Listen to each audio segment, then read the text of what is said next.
drugs is almost like the dirty little secret in Ireland, isn't it? Yeah. Everyone knows someone who does drugs. They use drugs themselves. No one wants to talk about it. What do you feel from spending so long working in that area is misunderstood about drug use in Ireland, or what sort of conversations should we be having about drugs?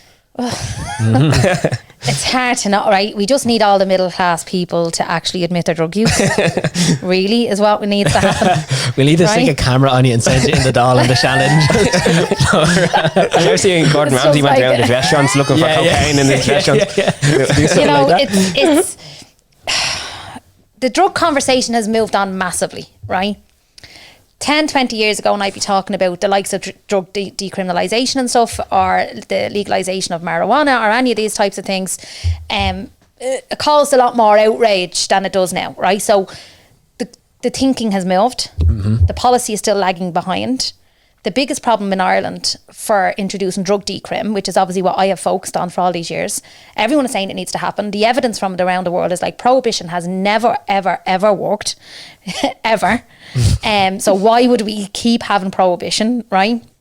And the problem is that if you decriminalise possession, what the guards are saying is it will get rid of their powers to stop and search.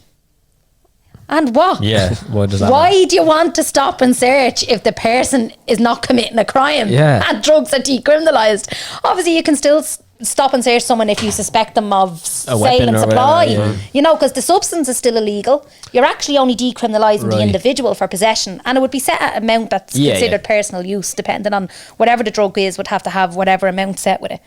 But at the minute, it's the guards. It's the guards getting in the way, kind of scaremongering. It'll take all their power away. It'll do this and do that. And the use of stop and search is already abused. Do you know what I mean? It's already abused. But how prohibition came to Ireland is, right? So back during, obviously, like the Reagan era and Nixon and all of those, War on and then drugs. you had Harry Anslinger, right? So was it Harry or Henry? Harry Anslinger. And he worked within that administration.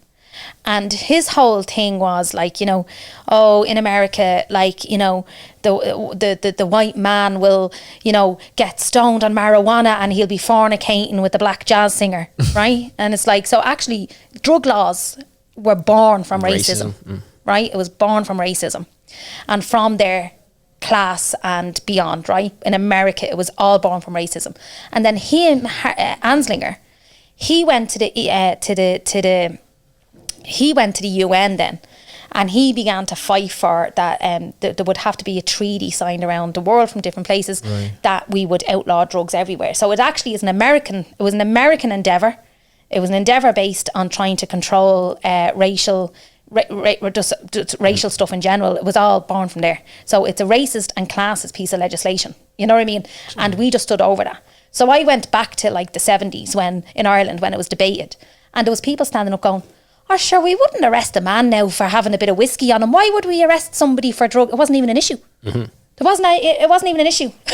And there was a special committee set up at the time that said, no, you can't prosecute people for having like possession, or what if he's just someone that needed a bit of help, or, you know, look at, so there was no appetite, but it was a UN treaty and it was driven by America. Okay. Right, and that's where our drug laws stem from. Now, obviously, there's more to the story than that. Like, I'm trying to give just the pinpoint the bits. But even then, when the drugs laws in Ireland were being debated, people weren't calling for people to be locked up. Like, that was literally working off a racist American agenda.